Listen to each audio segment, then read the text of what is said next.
السلام علیکم ورحمۃ اللہ وبرکاتہ۔ میرے محترم دوستو، غموں سے نجات مگر کیسے؟ سیدنا ابی بن کعب رضی اللہ تعالی عنہ فرماتے ہیں کہ میں نے رسول اللہ صلی اللہ علیہ وسلم سے عرض کیا، اے اللہ کے رسول صلی اللہ علیہ وسلم، میں آپ صلی اللہ علیہ وسلم پر کثرت سے درود بھیجتا ہوں، اپنی دعا میں کتنا وقت درود کے لیے وقف کروں؟ آپ صلی اللہ علیہ وسلم نے فرمایا، جتنا تو چاہے۔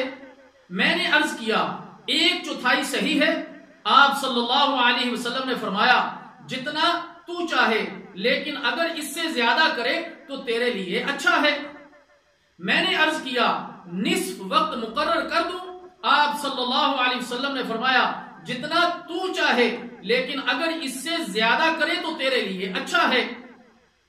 میں نے عرض کیا، 2/3 مقرر کر دوں؟ آپ صلی اللہ علیہ وسلم نے فرمایا، جتنا تو چاہے، لیکن اگر زیادہ کرے تو تیرے لیے بہتر ہے۔ میں نے عرض کیا، میں اپنی ساری دعا وقت درود کے لیے وقف کر دوں؟ اس پر پیارے نبی صلی اللہ علیہ وسلم نے فرمایا، یہ تیرے سارے دکھوں اور غموں کے لیے کافی ہوگا اور تیرے گناہوں کی بخشش کا ذریعہ بھی بنے گا۔